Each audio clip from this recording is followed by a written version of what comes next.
Hello! I do not know what I'm doing here. I just decided at the very last minute this would be easier if we had this conversation face to face.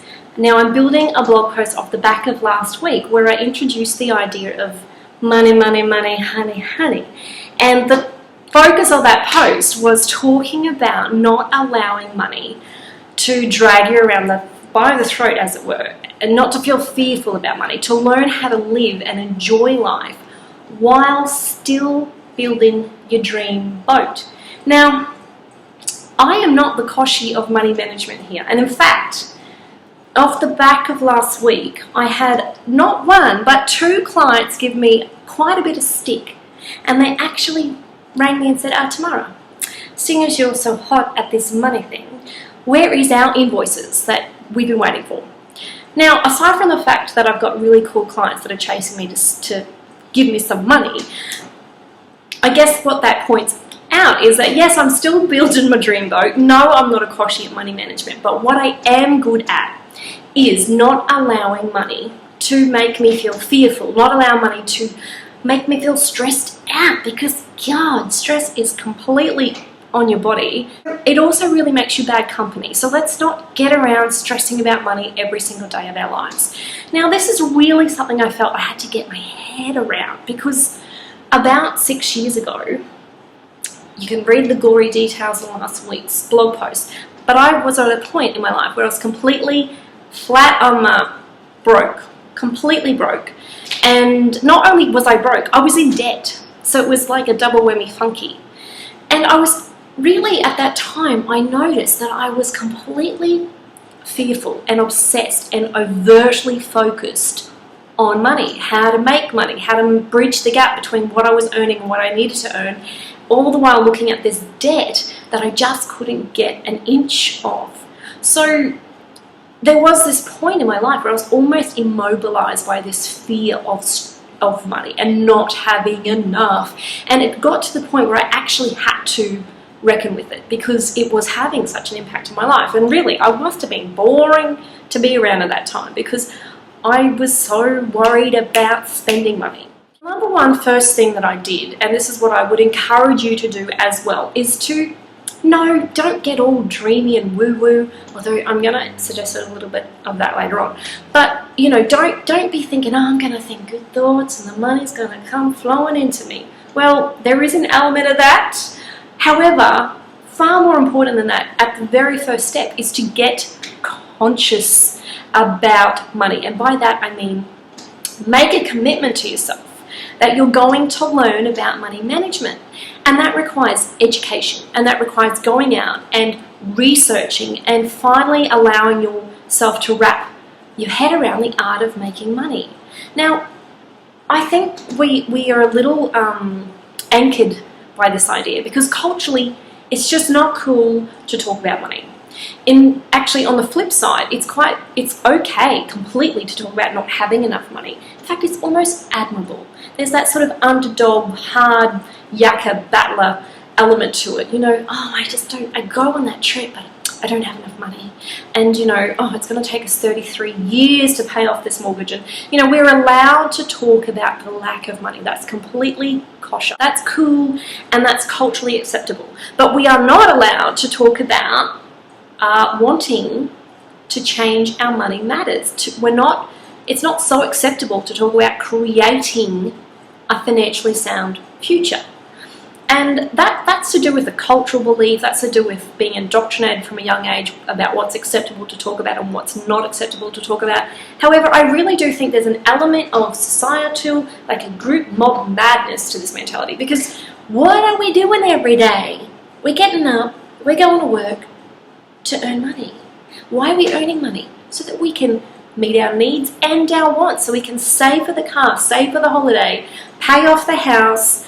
We're going to work longing for the weekend to go and spend the money that we've earned during the week. So much of our lives are focused around making money. Why don't we start talking about making money a little bit more? And so that was the first step I took. I actually went out and I bought some books on mastering the money game. And those books are still on my bookshelf to this day. There's a number of them. If you're interested in learning more about them, reach out to me and I'll send you their details. But mastering the money game, that's really what I made a commitment to myself to learn about, to move out of this mentality where I'd been in a service-based industry and I'd be receiving a fortnightly pay with pretty cushy conditions. You know, I had holiday pay and sick pay, and I had fantastic super conditions, and I'd really slipped into like a slumber when it came to money management. I wasn't so cognizant of money coming in and going out. I just knew it was showing up and I'd spend it, and it met my needs, but that's about all it did. It didn't stretch more than that. It didn't allow me to plan for a future. It didn't allow me to build the kind of money that I'd like to build, both for myself and for my family. It's pretty simple. I don't want to fly around in a champagne-fueled jet. I just need enough money to meet the needs of the people I love and to meet really basic needs. So that's what I did. Research, research, research. Get educated about money. Winning the lotto is not a sound financial plan. So, number 2, you've got to become willing to challenge your money beliefs. And I've already made reference to this. At a young age, we're indoctrinated with what is okay to talk about when it comes to money. And we're also indoctrinated about how to feel about money. So I'd like you to think about a time, maybe in your childhood or as an adult, where you were where money came up as an issue, and I want you to think about the feelings that came up for you around that. Were you feeling relaxed? So when I talk about an issue, maybe there was an unexpected medical expense, maybe an unexpected offer to go on a holiday. Think about the feelings that came up for you. Were you feeling relaxed? Were you feeling anxious? Were you feeling worried? Were you feeling fearful? Were you feeling desperate? What were the feelings coming off you? Guilt and shame, that comes into lots of talks about money as well. Where do you sit on that spectrum? And if you can start tapping into some of the emotions that you attach to money, you're starting to uncover some of your money beliefs and some of the attachment and stigma and energy that you hold around money. Once you tap into that, you're challenging some of the things that you've been taught as a child. Again, so much information we can delve into here, but that would be my second thing. Start becoming aware of your money beliefs. Thirdly, I would encourage you to look at money like this. If you're not happy now, you're not going to be happy when you get the jackpot. So whatever it is that you're working for, and so many of us subscribe to this mentality. We have this sense of, I'm working for something, and when I get there, I am going to be happy. I'm going to be so happy. And you're probably thinking, look, Tamara, mate, if I won the lotto tomorrow, let me tell you, I'll be so happy. And the first thing my boss would know about it is when they get a whole bunch of coconuts and pineapples with a little note for me saying, hello, I sent this from Hawaii.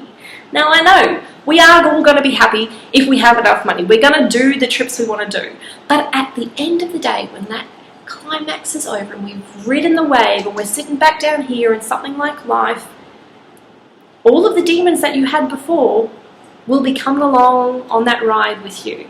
Money is not the boon, it's not the elixir, it's not the medicine for detaching you from all the inner demons that you're carrying around with you.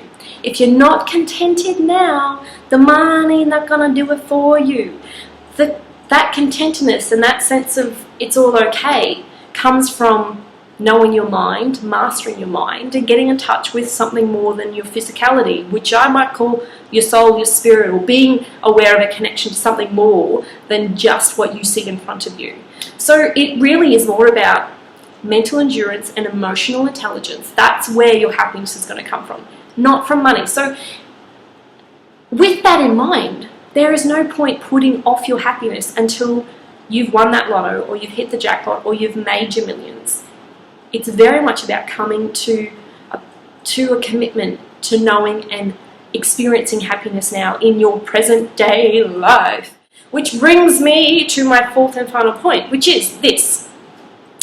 Get deliberately, obsessively grateful. And I'm telling you, when you start looking around, there is really so much to be grateful for. How do I know this? Well, I have this suspicion that tonight when it comes time to brush your teeth, you're not going to be taking a bucket out to a well in the yard and winding your water up, putting it in the bucket, taking it back in and scrubbing your teeth with a bit of bicarb and a stick from the garden. No. You've got running water coming out of a tap. And miracle of miracles, every day that I stop and think, oh my God, I got water coming out of my tap, I think, hey, that is really cool, and that is something to be grateful about. And that's what I'm talking about when I talk about being deliberately and obsessively grateful. There is so much to notice and to be present in and of in your life right now that you can be grateful about. And by doing that, by becoming cognizant of all of the little things in your life that make your life rich, that's when you're going to start to feel gratitude, and that's when you're going to start to feel contentment. And that is a daily ritual that will truly start to have incremental influences over how you feel in your day-to-day life. You don't need money to be grateful. The money's going to be beautiful when it comes, but you don't need it to be grateful and happy right now. And you certainly don't need it to start living in the life that you've got right now. And in fact, the onus is on you to start being the embodiment of the breath and the life that you are. Start noticing the cool stuff in your life and enjoy it. And in fact, I'm so going woo-woo on you here, but you know, the physicists will agree with me on this. All of us are stuck together with forces of energy, and essentially we are energetic beings.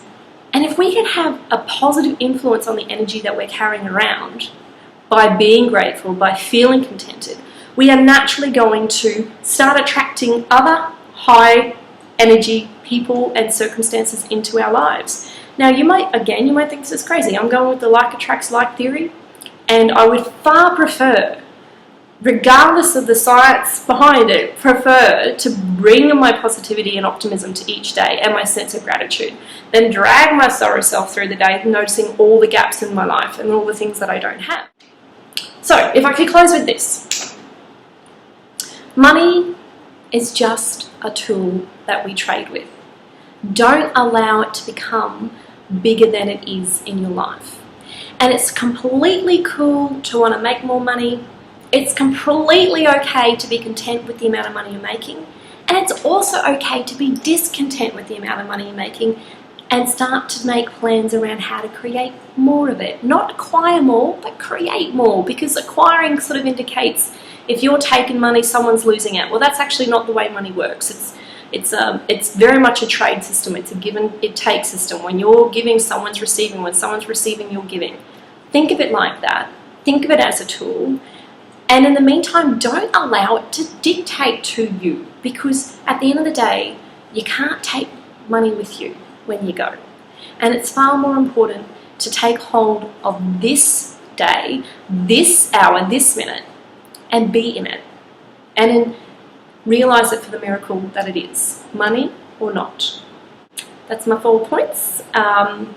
I do have a written version of this blog which does not follow anything I just said, because I just spoke verbatim and spontaneously now. But I'm keen to hear your thoughts. What are your money management tips? What of those 4 points did you resound with? Which ones did you go, Tamara, you really went on a tangent there and that is not useful to me.